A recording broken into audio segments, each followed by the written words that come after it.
నమస్తే welcome to Leo news. తెలంగాణలో formula ఈ కార్ రేసులో 50 కోట్ల కుంభకోణం జరిగింది అంటూ కేటీఆర్పై కేసు నమోదైన విషయం మనందరికీ తెలిసిందే. మరి ఈ రోజు రేపు ఆయన అరెస్ట్ అవ్వబోతారు అని కూడా వార్తలు వచ్చిన నేపథ్యంలో ఈ న్యూస్ అయితే మరి తెలంగాణలో సంచలనం రేపింది. ఇక మొత్తంగా దీనికి ఫౌండ్స్ రూపంలో డబ్బులు చెల్లించారని, అలాగే ఏసీబీ ఎంటర్ అయిన తర్వాత తాజాగా ఇదే కేసులో ఈడీ కూడా ఎంటర్ అయింది. మరి దీనికి సంబంధించి దర్యాప్తు కూడా జరుపుతున్న నేపథ్యంలో మరి ఇది తాజాగా బయటకు వచ్చిన సంఘటన. మరి ఎప్పుడు అమెరికాలో FBI జగన్ పేరును నమోదు చేసిన నేపథ్యంలో 1750 కోట్లు ముడుపులు ముట్టాయి అంటూ ఆరోపణలు వచ్చిన తర్వాత కూడా ఇప్పటి వరకు కూడా మరి ఇటు ఏసీబీ కానీ అలాగే ఇటు ఈడీ కానీ ఎందుకు జగన్మోహన్ రెడ్డిని టచ్ చేయలేకపోతుంది అన్న అనుమానం చాలా మందిలో కలుగుతోంది. సో దీని గురించి మరిన్ని వివరాలు తెలుసుకునే ప్రయత్నం చేద్దాం. మనతో ఉన్నారు సీనియర్ జర్నలిస్ట్ డివి శ్రీనివాస్ గారు. నమస్కారం సార్. నమస్తే సార్. రెండు రాష్ట్రాలని చూస్తూ ఉన్నాం, ఇద్దరు ముఖ్యమంత్రులు కూడా మరి పోటీపడి పనిచేస్తున్న పరిస్థితి. కానీ తెలంగాణలో ఉన్నంత కేసుల స్పీడు ఆంధ్రాలో కనిపించట్లేదు అని చెప్పి కూడా అనుకోవాల్సి వస్తుంది. ఎందుకంటే చూసాం కేటీఆర్ విషయంలో ఆయన నిన్న అరెస్ట్ అవుతారు అని కూడా వార్తలు వచ్చాయి. సో ఈడీ కూడా ఎంటర్ అయింది అంటున్నారు. ఎందుకు మరి ఆంధ్రప్రదేశ్లో ఇంత స్లోగా ఈ దర్యాప్తు సంస్థలు వ్యవహరిస్తున్నాయి, జగన్మోహన్ రెడ్డి దాకా ఎందుకు వెళ్ళలేకపోతున్నాయి? అంటే ఇక్కడ రెండు అంశాలు.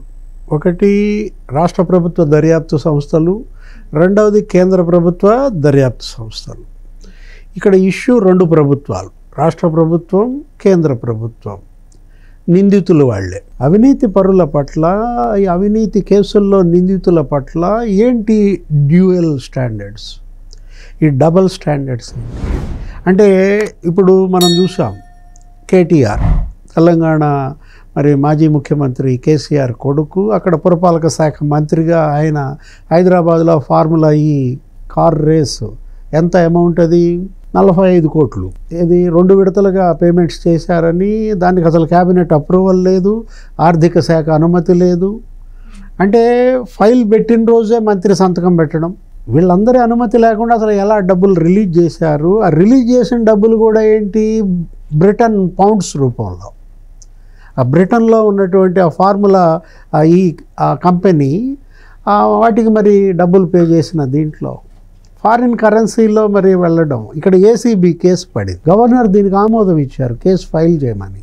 జనరల్గా గవర్నర్ ఆమోదం ఇచ్చారంటే నీకు ప్రైమా ఫేసీ ఉన్నట్టుగా భావించాలి. అక్కడ ఏసీబీ కేసు పడగానే ఈడీ వెంటనే కన్ను తెరిచింది. ఇప్పుడు ఈడీ కేసు, ఈడీ నోటీసులు కేటీఆర్కి. మరి ఇప్పుడు కేటీఆర్ పైన అంత స్పీడ్గా ఉన్న ఈడీ మరి జగన్మోహన్ రెడ్డి పైన ఎందుకు ఎన్ఫోర్స్మెంట్ డైరెక్టరేట్ ఉదాసీనంగా ఉంటుందా?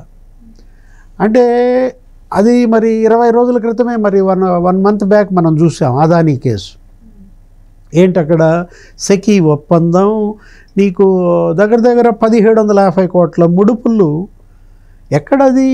నీకు అమెరికాలో నీకు బ్యాంకుల దగ్గర రుణాలు తీసుకుని ఆంధ్రప్రదేశ్ సీఎంకి ముడుపులు ఇచ్చారని ఒక 4 రాష్ట్రాల పేర్లు చెబుతూ నీకు ఏది ఛత్తీస్గఢ్ కానీ, లేకపోతే ఒరిస్సా కానీ, తమిళనాడు అని, ఆంధ్రప్రదేశ్ అని ఇట్లా ఇచ్చిన దీంట్లో వాళ్ళు ఇచ్చినటువంటి ముడుపుల్లో మొత్తం అంతా జగన్మోహన్ రెడ్డికే 1750 కోట్లు, మిగతా 3 రాష్ట్రాలకి కలిపి ఒక 500 కోట్లు. అంటే 1 మెగావాట్కి 25 లక్షలు ఇతను ముడుపులు వసూలు చేశాడని నీకు అక్కడ New York eastern court, America stock exchange నివేదిక, FBI అక్కడ ఛార్జ్ షీట్. అదానీ మీద కేసు పడింది కదా, సాగర్ అదానీ, గౌతమ్ అదానీ వీళ్ళంతా అక్కడ నిందితులు. అరెస్ట్ వారెంట్ కూడా ఇష్యూ అయిన సందర్భంలో ఆ 1750 కోట్ల ముడుపుల పైన ఈడీ ఇంతవరకు అసలు ఎందుకని పొందనేది? కేటీఆర్ కేసులో కేవలం 50 కోట్లు అంటున్నారు, ఇది 1750 కోట్లు. ఎక్కడ 50 కోట్లు, ఎక్కడ 1750 కోట్లు?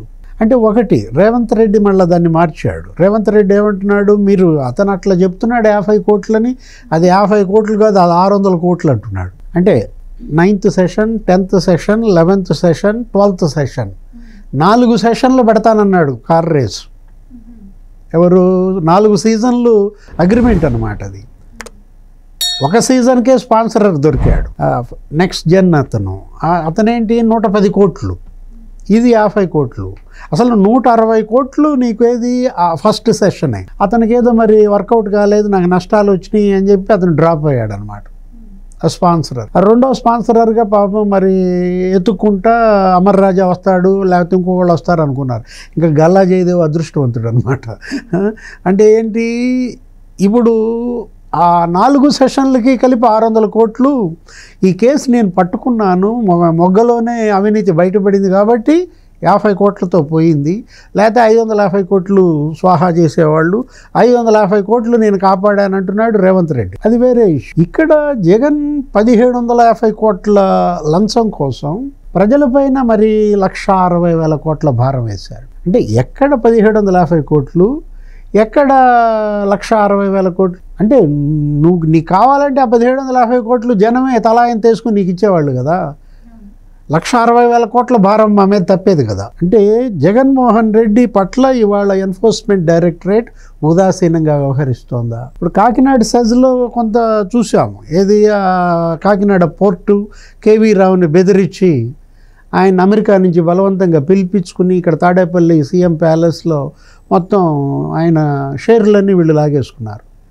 ఏది 3,609 కోట్ల విలువైన షేర్లు అటు సెజ్లో కానీ ఇటు పోర్ట్లో కానీ. ఇక భూములు ఏంటి, 1,100 కోట్ల రూపాయలు విలువైన భూములు 12 కోట్లకు లాగేసుకున్నారు. ఆ 490 కోట్లు ఆయనకి ఇచ్చామని చెబుతున్నారు, కానీ అసలు ఇచ్చారో లేదో తెలియదు. అది కూడా అది మళ్ళీ ఇంకా కేవీ రావు వాంగ్మూలంలో కానీ బయటకు రాదు, విచారణలో కానీ. ఏమైంది ఆ కేసు? ఇప్పుడు విక్రాంత్ రెడ్డి, సాయి రెడ్డి, లేకపోతే శరత్ చంద్రారెడ్డి వీళ్ళు కదా A1, A2, A3 అరవిందో కొన్నది. జిఎంఆర్ని బెదిరించారు. అదే దాంట్లో జిఎంఆర్ని బెదిరించి ఆయన మొత్తం లాగేసుకున్నారు 100%. అంటే నువ్వు కనుక వదులుకోకపోతే అక్కడ నీకు భోగాపురం ఎయిర్పోర్ట్ కాంట్రాక్ట్ క్యాన్సిల్ చేస్తామని జిఎంఆర్ని బెదిరించటం. ఇప్పుడు 6 నెలలు అవుతున్నా కూడా సిబిఐ, ఈడీ ఎందుకు అసలు పట్టించుకోవట్లేదు జగన్మోహన్ రెడ్డి పట్ల? మనం అడుగుతున్నది కాదు, నువ్వు అడిగేది, నేను అడిగేది, లేకపోతే విపక్షాలు అడిగేది కాదు, వేరే పార్టీలు అడిగేది కాదు, సొంత చెల్లి షర్మిలే అడుగుతాను. అదానీ కేసు ఇంతవరకు సిబిఐ ఎందుకు టేకప్ చేయలేదు, ఈడీ ఎందుకు టేకప్ చేయలేదని షర్మిల వేసే ప్రశ్నకి సమాధానం ఎవరు చెప్పాలా? సిబిఐ చెప్పుద్దా? ఈడీ చెప్తారా? కేంద్ర ప్రభుత్వ పెద్దలు చెప్పాలి. హోంశాఖ మంత్రి అమిత్ షా మీద పడుతోంది ఇది. అంటే కేటీఆర్ పట్ల ఒక రకంగా ఈడీ వ్యవహరించడం, జగన్మోహన్ రెడ్డి పట్ల ఇంకో రకంగాన. అసలు జగన్మోహన్ రెడ్డి పాత కేసులు ఏది, సిబిఐ మరి దగ్గర 11 ఛార్జ్షీట్లు, ఈడీ 9 ఉన్నాయి. ఈడీ 9 ఛార్జ్షీట్లు ఏంటి వాటి పరిస్థితి అని సుప్రీంకోర్టు అడిగితే వాళ్ళు ఇచ్చిన నివేదిక 2 వారాల గడువులోపు సబ్మిట్ చేయమంది, సబ్మిట్ చేశారు. ఏంటి వాట్ నెక్స్ట్? మళ్ళీ వాయిదా పడింది.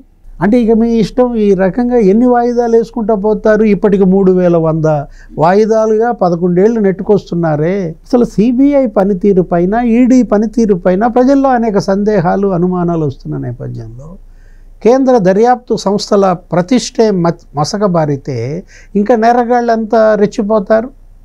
ఇది మనీ లాండరింగ్ స్పష్టంగా కనపడుతోంది, ఫెమా ఉల్లంఘన స్పష్టంగా కనపడుతోంది. ఇప్పుడు పిఎంఎల్ఏ యాక్ట్ ఇక్కడ అప్లికబుల్లా కాదా? మనీ లాండరింగ్ యాక్ట్ ఇక్కడ స్పష్టంగా వస్తున్న నేపథ్యంలో మీరెందుకని ఇంతవరకు అసలు దీనిపైన ఆరా తీయడం, కూపీలాగడం అనే వార్తలు కూడా మీరు రిలీజ్ చేయలేకపోయారంటే ఉద్దేశపూర్వకంగా దీన్ని విస్మరిస్తున్నారా? అంటే జగన్మోహన్ రెడ్డి ల్యాబియింగా ఇదంతా? అంటే ఆ ల్యాబియింగ్లో కేటీఆర్ విఫలమయ్యాడా? అంటే బీఆర్ఎస్ పట్ల ఒక రకంగా, మరి వైఎస్ఆర్ కాంగ్రెస్ పార్టీ పట్ల ఇంకో రకంగా వ్యవహరిస్తున్నాయా? ఇప్పుడు చట్టం ఎవరికైనా ఒకటే కదా, చట్టం ఎవరికి చుట్టం కాదని మీరే అంటారు. లేకపోతే కానూన్ కా హాత్ లంబా హై అంటారు. ఎక్కడ లంబా? కానూన్ కా హాత్ కన్నా జగన్ కా హాత్ లంబా హయా? ఇప్పుడు ఏంటి, ఇవాళ ఎవరి చేతులు పొడవు? చట్టం చేతులు ఎందుకో కురసమారినట్టుగా ఉన్నాయి. జగన్ని పట్టుకోలేని పరిస్థితుల్లో లేదు. జగన్ స్కిల్స్ ఎక్కువగా ఉన్నాయి చట్టం యొక్క ఎబిలిటీ కన్నా. అంటే చట్టానికి జగన్మోహన్ రెడ్డికి జరుగుతున్న ఈ పోరాటంలో జగనే విజేత అవుతాడా? అలాగే కనపడుతుంది కదా పరిస్థితి. దురదృష్టం. ఇది చాలా దురదృష్టకర పరిణామాలు, ట్రాజడీ, విషాదం అన్నమాట. ఈ రకంగా అయితే ఇక చట్టాలు ఎందుకు, న్యాయం ఎందుకు? ఇది కాదు, ఇది ఎవరైనా ఒకటే. సామాన్యుడికి అదే న్యాయం, లక్షల కోట్ల అధిపతికి అదే న్యాయం అనేది చూపించాల్సిన పెద్దలు, దర్యాప్తు సంస్థలు ఈ విధంగా మరి కొంతమంది పట్ల ఒక రకంగా, కొంతమంది పట్ల ఇంకో రకంగా వ్యవహరించడం సముచితం కాదు. Right sir, thank you so much. Please subscribe to Leo news for more videos.